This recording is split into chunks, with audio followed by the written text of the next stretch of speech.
14 umurongo umwe gusa wa gatatu havuga ngo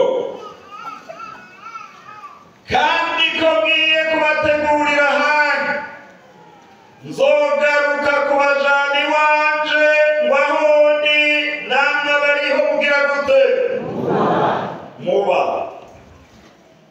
ngere ijambo ninde yaryo yes kandi ko ngiye kubategurira hanyu y'abari n'abigishwa biwe nzogaruka kubajana iwanje kugira ngo ahondi namwe bariho muba muriteguye kuzojayo kujayo rero so kuvuga ngo ubaye arisheveke ubaye nde oya kujayo hariho bamwe bazinjira mw'ijurira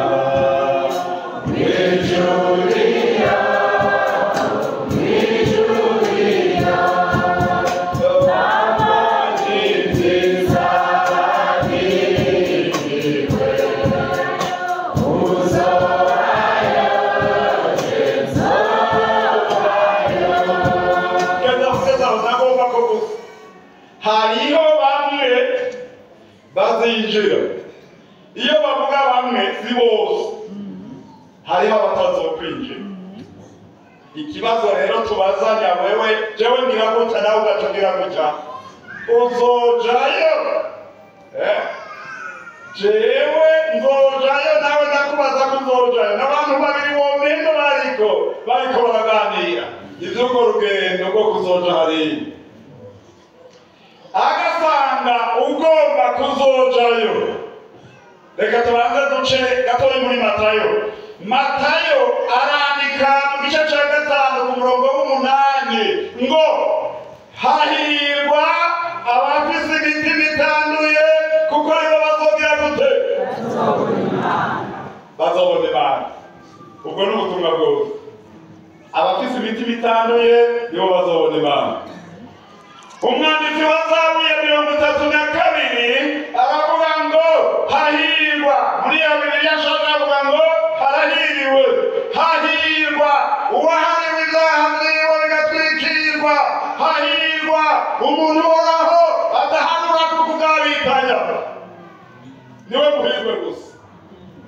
Aho rero si ikibazo cy'uko twicara imbere hano, si ikibazo cy'uko mwicara hariya, oya, ni ikibazo cy'ubukristo. Umuntu wese atatandukanirizo cyangwa itandukaniro, twese umuntu wese azohagarara imbere y'intebe y'amateka ya Kristo ku gatwe kiwe. Ntacyo gukuraho. Iyo bamwe bariko baravuga ibintu bihambaye bibi ndagira ubwoba. Umengo tuzohava tubarira Imana zitwebwe ko twari bakuru uwo ducishirizamo. Urabona aho ushobora kuja ahantu nko mu biro abantu batonze, abantu bakakumenya bakavuga ati oya nimureke uriya mushinga n'abantu arengane cyangwa uriya mupfasoni. Abantu bicaye aho bahamaze umwanya. Yego urashobora no kuja kwa muganga kandi mwese mugwaye hari n'ububabaye kukurusha, bakubona bagaca bavuga ngo mwigo bakakujana muranabiranga nkahigira ibintu byinshi hano. Ivyo ntibizorengana ibicu. Hejuru y'ibicu rero ntawe uzokuvugira, ntawe uzomvugira, ntuzovuga uvaha cyangwa uvaha, oya, hejuru y'ibicu ni bene Imana gusa. Abagenze neza, niba umutima wawe ukeye Imana itaguharura kukugabitanya, niba umutima wawe ukeye utagira ibyaha ni laissez-passer, uzogenda. Iyo tugenda abavumera Imana yabaye ubwenge, iyo tugenda iyo mu mahanga umengo urugi bararushizemo ubwenge urugi kubera ibi bintu bya electronic. Urashobora kuza uri kuraza ibirenge biriko biraza hasi urugi ugaca rubyumva ko hari umuntu aje ukiyugurura ugaca ugenda barandaba bijya bintu ngaca ndaba. Hari umuntu rero yagize aka video yerekana Yesu ahagaze aha, yerekana na Satani ari aha, sinzi ko hari abarakabona, aba bantu bakaza bashagije, bamwe bagaca bakatira mu muriro, abandi bakata bagenda mu bugingo, abamarayika baca bagiye. Nca ndibaza none aho twavugiye ubutumwa, aho hariho abavugabutumwa benshi tuzosigara kure. None ko Imana itanga igiturire bizogenda gute? Igikorwa ngiki no kwihana neza. Ntabi. Hari aho abantu barondera ibindi bihambaye. Turashobora kwigisha inyigisho zikomeye zijanye n'ikugaruka kwa Yesu, n'ivyambegu yera, n'ivyukwezwa, n'ivyo kugira ibintu vyinshi, amateoloji maremare vyinshi umuntu kugira ngo atahure izo n'izo. Ivyo umuntu aba yafashe umwanya wo kwigisha. Ariko icyo dukeneye ubu gusa muri ibi iherezo, turakeneye ko agakiza twakiriye twumva ko tukigafise, twumva ko gashimangiye kashize imizi, tugaca turorera ku myugariro tugatega amatwi kumva ko izabivuga. Ico gikenewe buriya nta bindi byinshi bikenewe. Erega nigishije umutamakazi muri 86 igice, hanyuma rero arambara ati none gamwana jewe none nzoshobora kumenya kuririmba, nzoshobora kumenya gusenga. Ngaca ndamubarira, yari umupfasoni akuze cyane kandi w'umunyarwandakazi. Nca ndamubarira tumvirize, ikibazo si gusenga canke kuririmba, ivyo banzo bireke turabishikiye. Ikibazo ni ugukizwa neza. Niwakizwa neza rero ivyo bindi bizizana. Ngo kweli none gukizwa neza nokora iki? Uraza umuntu mushasha kandi akuze, nkamusomera Bibiliya ingene abantu bihana, ingene abantu bakera bihana, ingene byagenda akavuga, hanyuma agaca avuga ati hari ivyo nawe ntacibuka, urabona ko nshaje. Ibyo tacibuka navyo nibije mu maraso ya Yesu. Yesu azogusengera bizogenda neza. Hanyuma rero ubundi muzi arambarira tema mwana ko bari ikintu cyaje, erega navyose ndiko ndasenga.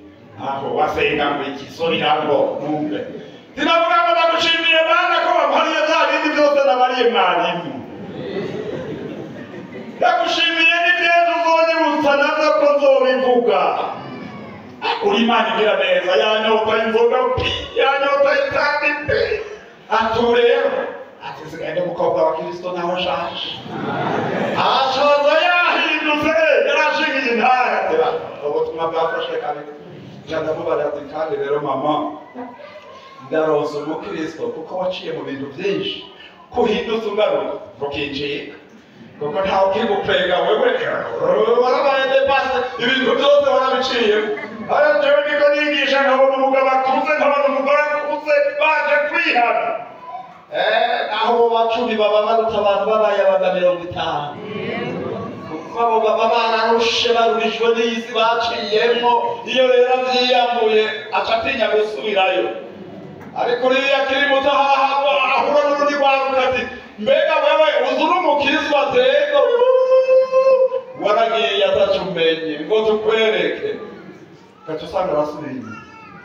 Ariko umuntu akuza amaze guca urubanza ati ndihanye aba yihanye. Mu nyuma rero yagiye kurangiza aririmba muri rya korali y'abakenyezi ku ntara, ntamwitegereza ngo nawe agaca twenga yaca yibona agaca agira gutya. Si ikibazo c'amashuri, si ikibazo co kutiga, si ikibazo co kuba munini, si ikibazo co kuba umutunzi, si ikibazo co kuba mukuru, kuja mw'ijuru ni ikibazo co kwihana ivyaha neza. Amen. Imana ikakwemera gusa nta bindi. Ibyo bindi nibyo uzomenya ngo bigufashe mu rugendo, ariko kuja mu ijuru haburana. Kandi ko ngiye kubategurira ahandi, nzogaruka kubajana iwanje ngo aho ndi namwe abariho muba. Amen. Amen. Umva, muri iyi minsi abantu benshi barabivuye mbere y'ibyo gutumwa. None muri ya myaka ya 84 ngaha i Busekera, tuvugane nk'abantu b'Imana, uko nari ndabazi ngaha i Busekera muri ya myaka, hari umuntu yonyewe inzoga wo Busekera kwera?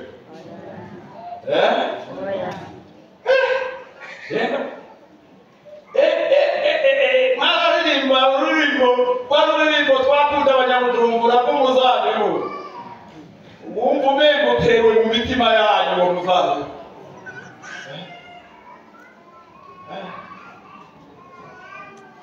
Wobariye umuntu wino muri Muramvya mugishushe ko umuntu yoshobora kwiba akiba amashikanwa cyangwa akagira ibyaha by'ubuhumbu. Urazi bamwe ko bafungiwe ikiganda, bafungiwe umengo n'uwo batega icumu ngo rishaka ngo muje mu ijuru munyaruke. Abantu benshi barabivuyemo, kandi si mwebwe gusa, no muri twebwe nta babivuyemo.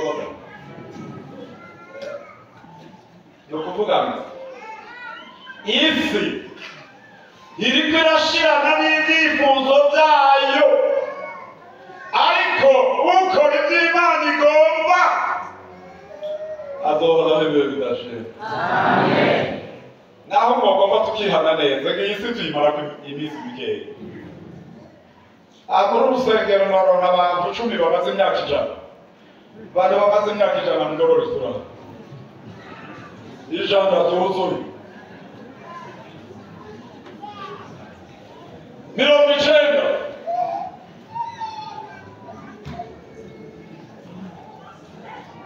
Aha. 80 bamaze imyaka 80. Wow. Ndabonye umwe 80. Umwe.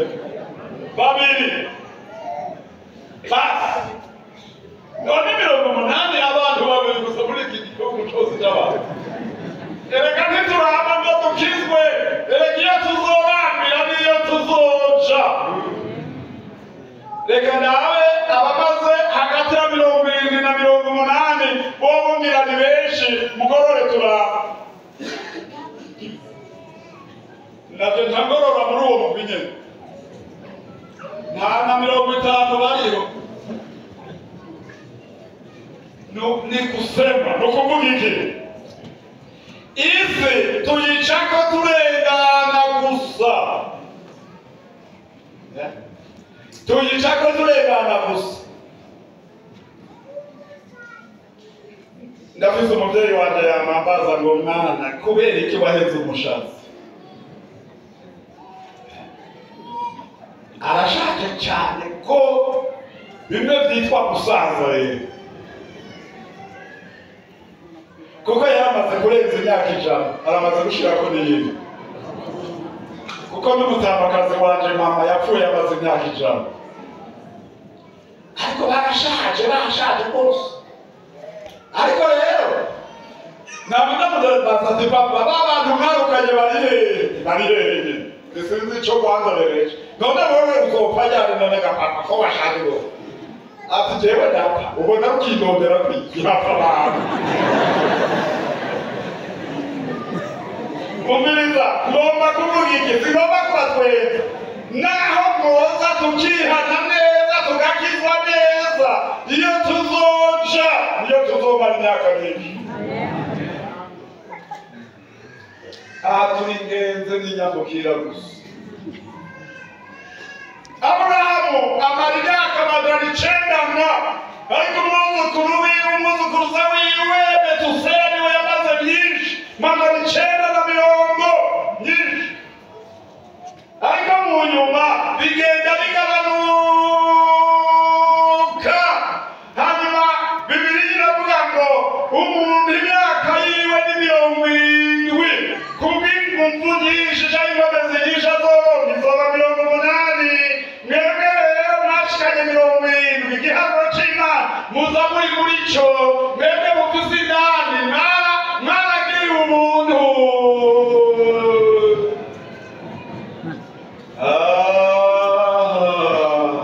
Umviriza nta kuramba ariko ndi muri Kristo Yesu.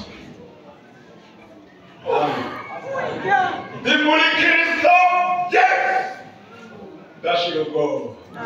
Baravuga ngo gupfa kuri we ni inyungu kuko bimushikiriza neza Kristo. Nababarira abantu bafise indamiga bavuga ati naka upfuye niho yoba komaza amanyama. N'abandi bari gusenga, hariho abantu bakunda gusenga, hariho abantu berekwa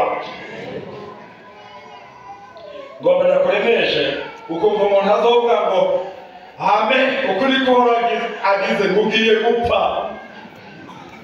uzomubarire ati nta buhanuzi ubwira kuko Adamu acumuye yaciye abarirwa ngo uzopfa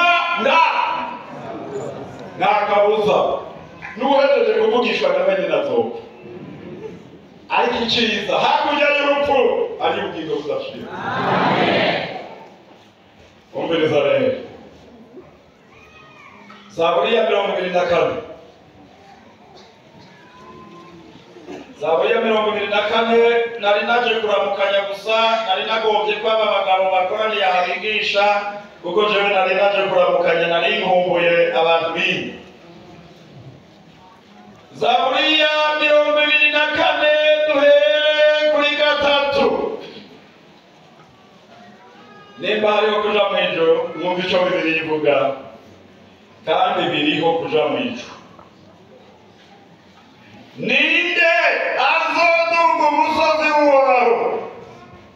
Ninde azohagarara hera hiwe? N'ufise amaboko akeye n'umutima utanduye atigeze kwerekeza umushaha wiwe ku vy'ukubesha ndarahira ibinyoma, uwo niwe azohabwa umugisha n'Uhoraho n'ukugororoka azoguharurwa ko n'Imana y'agakiza kiwe.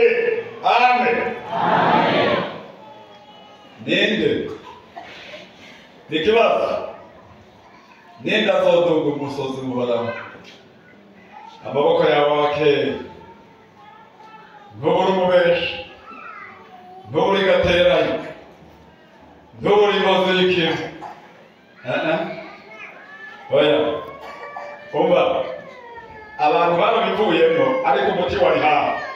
Zaburi 119 umurongo wa 11 mugombe muvuge uvuga ngo nabitse ijambo ryawe mu mutima wanje ngo noye kugira gute nese nawe umenye uwo murongo. Ni ukuvuga rero iyo umuntu acumuye nta jambo ry'Imana riba rikiri muri we.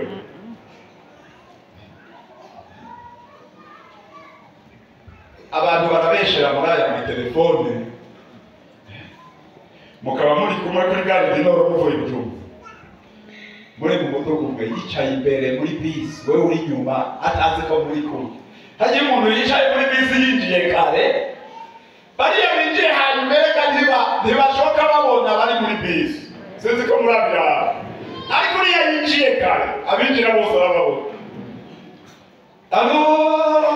None bya bintu byanje byari nabishuzanya ati nari kubizana nagiye Igitega ninagaruka tubahurira i Bugarama nabo bicaranye mu mudugu.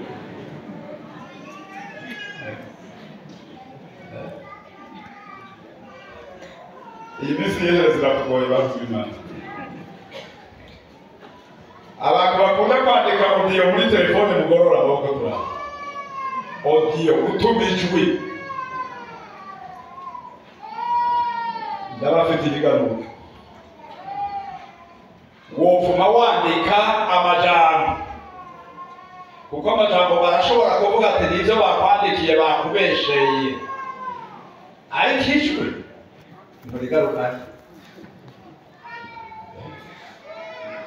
Umuntu umwe yaranyandikiye, kandi yari umwana w'umukozi w'Imana, kandi yari umupasoni, kandi yari umuntu aririmba, kandi yari umuntu mwiza, tuzi ko ari mwiza, arandika ibintu bibi by'akamaramaza, yandikira kumbura uwundi muntu atari n'umushinga nawe wiwe. Yewe sinobivugira bwawe ati pa, nukuvuga irya nimero wari uhejeje kuvugana ko n'umuntu, hari aho ikiguma haganyene kuko niyo ya nyuma, hari aho rero ufyonze ucurungikira irya nimero nyene. Ayo ndamubaza none ga mupfaso ibi bintu wabirungikiye nde? Ati yo ngira yaguye hasi. None wa mukobwa wacu asa kurya, kurya ni kwasa kweli. Abandi mufise amatelefone manini manini, ntimuzi gukontorora n'ivyo muyanditsemo ngo mubizimye canke mubifute, bakakwandikira ubugesera, hanyuma rero ugaca uterera hano ukaja guteka, umugabo wawe agaca aza gusoma canke umugore wawe agaca aza gusoma, mugaca mubana ati nakumenye naho utwenye. Ewe aha turafise ingorane muri iyi myaka, hari imanza zizocibwa na nyene zonyene Kristo Yesu. Umuntu akuze w'umutama nkanje ugasanga yandikiranira n'abana bato bato b'abakobwa b'abuzukuru. Mama we, turagoba abantu bo muri iyi myaka. Ariko nagira nibariza abagikijije, mbega ijuru riracariho? Uracizeye ko ririho? Imana nishimwe kuko amajwi ni menshi y'abakivyizeye. Ariko abantu benshi barahevye ijambo ry'Imana, uca wirabira ko wewe nyene. Abagabo bakuze ndabafitiye iganuke, abamama mukuze, reka nibarira abapasitori bakozi b'Imana. Paulo abarira Tito ngo abatama n'abatamakazi ubahanure nk'abande, abavyeyi, abagore bakiri bato ubahanure nk'abande, nk'abashiki bawe. Niko tubikora ivyo, ndizera ko tubikora uko nyene. Bakozi b'Imana bavuga bati uko nyene tubikora se kweli. Ariko naho tubikora uko, none imivyimba iva hehe?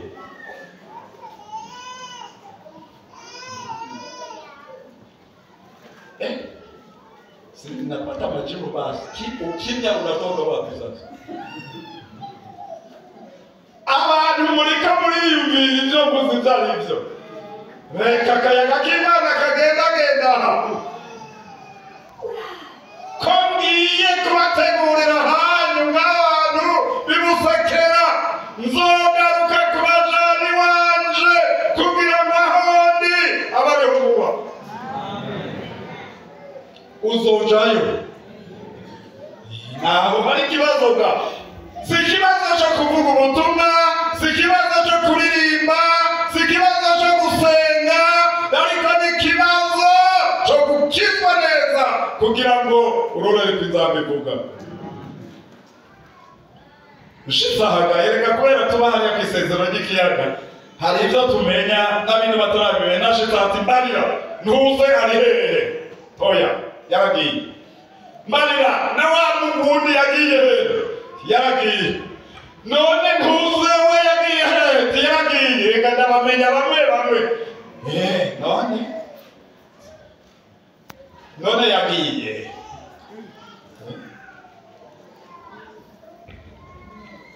bari bampaye invitation ngiye gukorera Imana hariya Imbo ku Magara, mvuye ku karere k'iwacu. Hanyuma rero hari umuvugabutumwa twakorana yari kuri chapelle ya hariya, hari muri 28. Hanyuma rero ngiyeyo rero uwo muvugabutumwa aragenda gukorera Imana aho, acarananirwa arakora ivyaha n'umwigisho. Hanyuma rero yari afise umudamu kandi n'uwo aracahagaze neza. Hanyuma rero pasiteri Radekaye arambarira ati, arantuma ko umuntu uzogerageza ushire usiga abajenama kw'ishuri yawe, ariko uzogende gutabara hariya harabaye ingorane. Jandagenda usanga wa mugore yahagaze neza neza, ataravye vyabaye ku mugabo. Usanga yinjije ishengero rikamuvuga, aravuga ati umva nimundabe imbere ya Kristo Yesu umuntu wese n'agatwe kiwe. Abonye nje rero tumwarimu akomeza ubu rero uvuge ngo ngomba kumushigikira, sinigisha nje kukugarukira vuga. Aravuga acaricara ntiyahamagara kuko nari ngaho. Nje ndavuga tumiriza ega sisubira kwigisha. Abumvise iri jambo mwese mugafashwa mbino. Abantu baraza baje rero amiga hezi basengera abantu bataje. Njanda baze kibazo, mwabagore muri ngaha mwebwe mutahagurutse, mwebwe bamwe mwanye muvugira mu ntamatamati yangu harusha umugabo wiwe, ibi byamushitseko aho mwebwe ntibyabashikako muzoshobora guhagarara mushinga intahe nuko yabibagiriye uyu munsi. Abatobishobora ni bande? Barahaguruka. Ko muhagurutse rero mbina turasengere namwe murabanyabyaha. None ko mutoshobora gushinga intahe, mugabo wawe inkuba yaturitse ariko arashinga intahe. Ni ukuvuga iby'agakiza si ukugenda tubohanye. Agakiza ntabwo umuntu umwe ku giti ciwe, kuko Bibiliya ivuga ngo umwe azojanwa ubundi agiye gute? None si Bibiliya?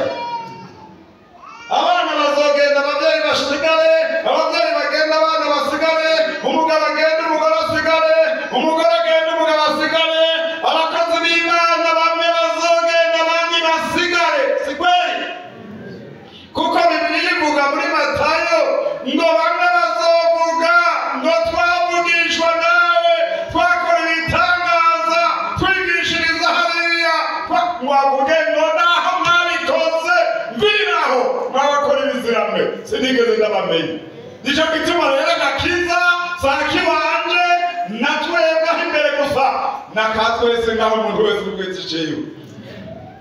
Nindagenda nkuko bibereye muri iyi minsi iheretse, yumva amajwi yose ahamagara. Oya, amashengero amwe ariko yakira abantu dutaramuye, deje kubataramura bagaca babakira, bagaca bagomba bakabagira aba apotre. Kuba pastor ubugande bigifise igiciro, apotre, prophète, bishop, ako kararyoshe, ariko hari biroshiriza kuryoha vyiza cane kuba umukristo w'umutima. Jendo umukristo zashinditahe nahigero cyose cyotwena. Jendo umukristo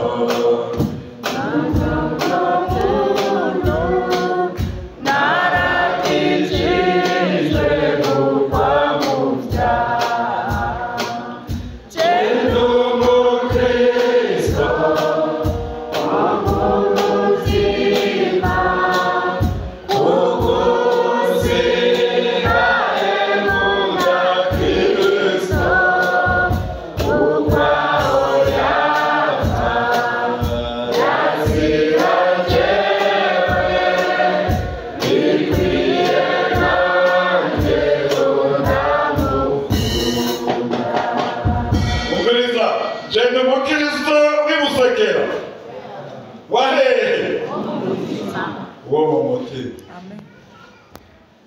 agakiza kadodobereza mu mutima, ukwizera kudodobereza mu mutima, ivyizigiro biri mu mutima. Urinde umutima wawe niko umwanditsi w'imigani yanditse, kurusha ibindi byose, kuko ariho ubugingo bududubiriza. Umva ko ngiye kubategurira hanyu, nzogaruka kubajana iwanje kugira ngo aho ndi namwe bariho muba ariko abejejwe. Amen. Amen. Tunambe imbere y'Imana.